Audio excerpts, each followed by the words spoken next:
The idea for Novel Talk came about one day when I was chatting with my manager. And I had read a book called Read for Your Life by Dr. Joseph Gold. And in it, he talked about how important story is to human beings and how fiction is essential to our emotional development and well-being. And I started thinking about how many of those truths with a capital T that I had come to through fiction. And I started trying to think of a way that we could marry sort of social and cultural topics with fiction and examine those ideas and concepts and problems through fiction. A few years ago, about 3 years ago, my boss came to me and said that she wanted to do a new program for serious readers. And so I was very fortunate that she said, hey, help me with this. Let's bounce some ideas off each other and come up with a program. And the program was Novel Talk. Smart Conversations for Serious Readers is the complete title for the program. And all of our wonderful panelists, who are very busy people, have donated their time and spent hours of preparation for these programs. So it's a gift, I think, to the community that we can provide.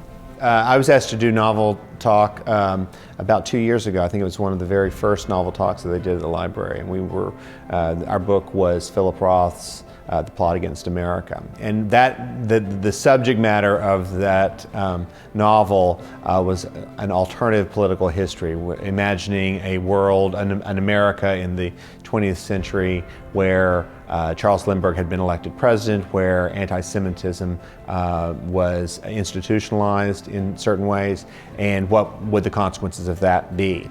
As you know, my day job is that I'm a trial judge and involved with the law, and I think that's one of the reasons I was chosen to be one of the commentators as part of the presentation. We were all from different backgrounds. There was a professor on there. We were all from took different takes on the novel, but I think that's kind of the strength of Novel Talk is seeing what a particular work of fiction is through different eyes. Well, I appeared on a panel in, I think it was July of 2009, a book that dealt with mental illness and the problems within a family.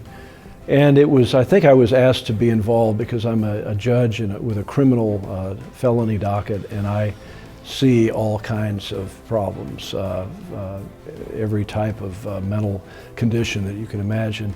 And so I think I was asked to be involved for that reason. Also, I have a history with the library. I was on the library commission for a number of years, and I love to read, and so I guess I was a natural fit. And I also like to talk, so it all worked out. My husband attended one of the programs and heard one of the panelists say something that really was an epiphany for him, that really made him change the way he viewed himself and viewed life. To me, there is absolutely no greater response than that individual life-changing experience. And I have always said literature changes lives. I know that to be true, and when I hear those little stories, I know I'm not the only one who believes that. So it's a powerful thing.